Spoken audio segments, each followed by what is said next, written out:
하나님 말씀은 출애굽기 33장 1절에서 6절까지의 말씀입니다. 출애굽기 33장 1절에서 6절까지의 말씀 교독하겠습니다. 여호와께서 모세에게 이르시되 너는 내가 애굽 땅에서 인도하여 낸 백성과 함께 여기를 떠나서 내가 아브라함과 이삭과 야곱에게 맹세하여 내 자손에게 주기로 한 그 땅으로 올라가라.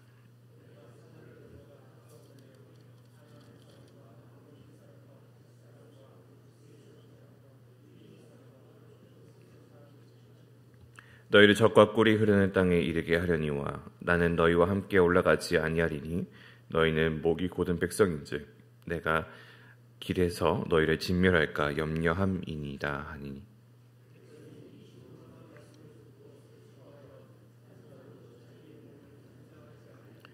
여호와께서 모세에게 이르시기를 이스라엘 자손에게 이르라. 너희는 목이 곧은 백성인즉 내가 한순간이라도 너희 가운데 이르면 너희를 진멸하리니 너희는 장신구를 떼어내라. 그리하면 내가 너희에게 어떻게 할 것인지 정하겠노라 하셨음이니라.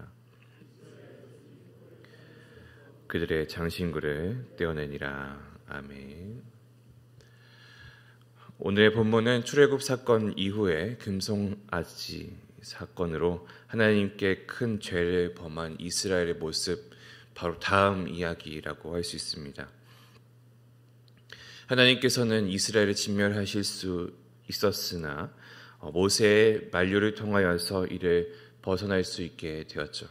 그리고 그런 모세에게 그리고 그런 이스라엘에게 말씀하시는 것이 오늘의 본문입니다. 오늘 본문 이후로 여러 가지를 함께 말씀하게 되시죠. 이 과정에서 하나님의 공의와 은혜가 그리고 그 백성들의 회개가 어떻게 나타나는지를 함께 살펴보고자 합니다. 하나님께서는 오늘 본문 시작을 통하여서 이스라엘 백성을 약속의 땅으로 데리고 가라라고 모세에게 명령하시죠. 1절인데요. 여호와께서 모세에게 이르시되 너는 내가 애굽 땅에서 인도하여 낸 백성과 함께 여기를 떠나서 내가 아브라함과 이삭과 야곱에게 맹세하여 내 자손에게 주기로 한 그 땅으로 올라가라. 하나님께서는 이스라엘을 진멸하고 그리고 모세를 통하여서 모세의 자손을 가지고 민족을 이루려고 하셨던 분이셨습니다. 그러나 하나님께서는 그러한 선택을 진행하시지 않으셨고 그리고 이스라엘을 데리고 하나님의 그 약속의 땅으로 갈 것을 명령하셨죠. 이것은 하나님의 그 언약이 변치 않으시는 것을 보여주는 부분입니다. 금송아지 사건이 일어났음에도 불구하고 하나님께서는 그들의 죄악이 있다 한들 그들에게 했던 언약을 그 약속을 철회하는 일은 하지 않으셨습니다. 그리고 그 방법을 말씀하시는데 하나님께서는 2절을 통하여서 내가 사자를 내 앞서 보내어 가나안 사람, 아모리 사람, 헷 사람, 브리스 사람, 히위 사람, 여부스 사람을 쫓아낼 것이다 라고 말씀하십니다. 이 말씀은 여전히 하나님께서 이스라엘을 위해서 일하고 계신다는 증거입니다. 그리고 하나님은 이스라엘에게 하셨던 그 약속을 기억하고 계셨죠. 그리고 그것을 지키는 신실함을 보여주셨습니다. 하나님께서는 자신이 아브라함과 이삭과 야곱에게 하였던 그 약속을 이루시겠다. 그리고 사자를 먼저 보내어서 그 일을 통하여서 먼저 보내진 그 일을 통하여서 너희의 대적들을 물리치겠다라는 약속을 하시죠. 백성들은 범죄하였습니다. 분명히 하나님과 함께 할 수 없는 그런 모습으로서 그런 행동으로서 그런 죄악을 범하였지만 하나님께서는 하나님이 이 백성들에게 하셨던 언약을 깨트리지는 않으셨던 하나님은 신실하신 분이십니다. 하나님께서는 우리를 구원하시기로 작정하셨기 때문에 끝까지 그것을 이루시는 하나님이시라는 걸 우리가 오늘의 본문을 통해서 발견할 수 있습니다. 우리의 삶에도 비록 내가 죄악 안에 있지만 하나님이 나를 구원하셨기 때문에 그것을 끝까지 이루실 것이라는 그 확신을 가지고 그 믿음을 가지고 살아가는 여러분의 삶이 되기를 소망합니다. 하지만 여기서 또 다른 하나님의 반응이 있습니다. 3절인데 너희를 젖과 꿀이 흐르는 땅에 이르게 하려니와 나는 너희와 함께 올라가지 아니하리니 너희는 목이 곧은 백성인즉 내가 길에서 너희를 진멸할까 염려함이니라 하시니. 앞서 1절과 2절은 하나님의 그 신실한 약속의 성취를 말하는 희망의 명령이라면 3절의 내용은 조금 다릅니다. 아니죠. 많이 다르죠. 이 명령에는 하나님의 슬픔이 담겨져 있습니다. 하나님께서는 내가 너희와 함께 올라가지 아니하겠다라고 선언하십니다. 그 이유는 하나님이 그들의 죄와 완악함 때문에 동행할 수 없다라고 말씀하시는 거죠. 내가 너희와 함께 하다 보면 내가 너희를 진멸할까 우려가 된다. 그렇기 때문에 하나님께서는 백성의 죄로 인하여서 더 이상 직접 동행하지 않을 것임을 말씀하십니다. 그리고 이 동행하지 않겠다라고 하는 그 하나님의 선언은 경고의 메시지를 담고 있죠. 너희는 목이 곧은 백성인즉 내가 길에서 너희를 진멸할까 염려함이니라. 이렇게 말씀하시는 하나님의 지적하신 그들이 가지고 있는 이 곧은 목은 백성들의 완고한 태도를 지적하시고 계십니다. 1절에서도 송아지를 만들고 나서 목이 뻣뻣한 백성이다 라고 이야기를 하셨던 것이 계속돼서 이어지고 있는 상황들입니다. 이것은 이스라엘 백성들이 하나님의 그 뜻과 하나님의 은혜를 무시하고 자기의 고집대로 가려고 하고 있는 모습을 지적하고 있는 것이죠. 너희의 그 곧은 목, 빳빳한 목의 모습은 하나님과의 동행하고 있는 그 거룩의 모양과는 다르다는 것을 되새기시는 것이죠. 이것이 계속된다면 하나님은 그들을 진멸하게 되기 때문에 너희의 생존을 위해서라도 지금 그 모습은 내가 원치 않는다. 너희의 삶은 너희에게 죽음을 가져다 줄 뿐이다. 따라서 내가 너희와 동행하지 않는 것이 좋겠다. 이스라엘의 모습이 어떠했었나요? 하나님을 신뢰하지 못하고 우상을 만들고 자신들의 신으로 삼고 그리고 이방의 방식으로 그것을 섬겼습니다. 하나님께서는 친히 그들과 동행하시며 그들에게 길이 되어주시고 보호하시며 치유하셨지만 이스라엘은 하나님과 동행하는 삶을 살아내지 못했습니다. 그렇기 때문에 같이 하지 않으시겠다 말씀하시는 거죠. 그러나 하나님께서 사자를 보내신다라는 것은 은혜와 약속의 성취를 의미하고 있습니다. 동행하지 않으시다는 것은 백성에게 그 죄에 대한 경고와 징계에 대한 경고입니다.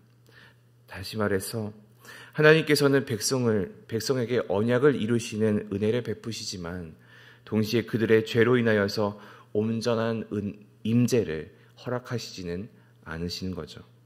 그렇기 때문에 오늘 이 본문에서 하나님의 은혜와 하나님의 공의를 동시에 우리가 발견할 수 있습니다. 하나님께서는 죄를 그냥 넘어가시지는 않으시는 분이시며 동시에 약속을 이루시는 분이기 때문입니다. 따라서 우리가 여기서 기억해야 할 것은 하나님께서는 우리의 죄를 묵인하시지는 않으시지만 예수 그리스도를 통하여서 우리와의 관계를 계속해서 유지하고 계신다는 것입니다. 또한 우리는 하나님과의 그 약속을 붙들 때 그 하나님의 거룩하심 앞에서 경외로 나아가야 한다는 거죠. 그리고 하나님의 임재를 지속해서 경험하며 우리의 죄를 회개하는 삶을 살아야 합니다. 이어서 4절은 백성을 하나님의 말씀을 듣고 이 존귀한 말씀을 듣고 슬퍼여 한 사람도 자기를 단장하지 아니하였다라고 기록하고 있습니다. 여기서 단장하지 않았다라는 것은 장신구를 단 사람이 없었다, 자기를 치장하는 사람이 없었다라는 의미를 가지고 있습니다. 이 본문에서 이야기하고 있는 장신구란 이 장신구를 달지 않았다라는 것은 어떠한 의미를 가지고 있을까요? 그리고 5절을 보시면 하나님께서 그것을 떼어내라고 하셨는데 왜 그것을 떼어내라고 하셨는지를 우리 한번 살펴보아야 할 것입니다. 여기서 장신구가 가지고 있는 여러 가지 의미가 있습니다. 먼저 장신구는 이 애굽에서 나오게 되었을 때에 이스라엘 사람들이 이집트 사람들에게, 애굽 사람들에게 물려받은 재물이었습니다. 그리고 그 재물을 통하여서 이스라엘 사람들은 금송아지를 만들게 되었었죠. 너희가 가지고 있던 그 우상을 섬겼던 불신앙과 교만을 내려놓으라라고 하는 의미를 가지고 있고, 너희가 가지고 있는 그 자기중심적인 사고를 버려내라라는 의미를 함께 가지고 있습니다. 또한 이 장신구라는 것 자체가 개인의 아름다움이나 사회적 지위를 강조하는 도구이고, 이것을 들고 있음을 통하여서, 이것을 달고 있음을 통하여서 나중에 그것을 통한 이익을 취할 것이라는 자신의 안위를 위한 물건이라는 거죠. 하나님께서는 이스라엘 백성들을 애굽에서 나오게 하여서 가나안으로 보내려고 하실 때 온전히 하나님만을 의지하도록 하셨는데, 이들이 이 장신구를 가지고 있음을 통하여서 내가 나중에 이것을 팔아내면 무언가 더 풍족한 삶을 살아낼 수 있지 않을까라는 그런 마음을 갖게 하는 물건이라는 것입니다. 또한 이게 어디서 왔다고 말씀드렸죠? 애굽에서 온 것입니다. 애굽의 것, 애굽을 나오면서 받아온 그 물건들을, 그 문화와 그 풍토를, 그 잔재에 매여 있는 모습을 버리라라는 의미가 이 장신구를 떼어내는 일에 있는 겁니다. 따라서 백성이 장신구를 떼어내는 것은 자신이 가지고 있는 욕망과 교만을 내려놓고 하나님께 회개하는 실천적인 행위라고 볼 수 있습니다. 4절을 통해서 이스라엘 백성들이 스스로 그것을 떼어내었듯이, 그리고 5절에서 볼 수 있듯이 하나님께서 그것을 떼라라고 명령하시듯이, 이 장신구를 내려놓는 것은, 장신구를 떼어놓는 것은 회개와 겸손을 가지면서 죄와 결별하고 온전히 하나님을 의지하도록 결단함과 동시에 하나님을 바라보도록 하는 그 명령의 장면입니다. 그런데 여기서 의문을 가질 수 있는 것은, 이미 이스라엘 백성들이 자기가 가지고 있는 장신구를 떼어내었다라고 4절에서 이야기를 하고 있는데, 왜 5절에서 하나님은 그들에게 장신구를 떼어내라라고 명령하시냐라는 거죠. 이 내용은 순서가 바뀐 것이 아니라 하나님이 다시금 강조하면서 반복하게 하는 그런 서술이라고 할 수 있습니다. 목이 곧은 사람은 변화와 회개를 거부하는 사람입니다. 장신구를 떼어내라는 그 하나님의 명령은 그들이 가지고 있는 교만함과 죄성을 버리고 겸손히 하나님께 나아가라는 그 행위입니다. 백성들은 하나님께 더 가까이 나아가기 위해서 그들의 교만과 세속적인 의지를 버려야만 했고, 그것이 목이 곧은 그 본성을 치유하는 첫 걸음이었습니다.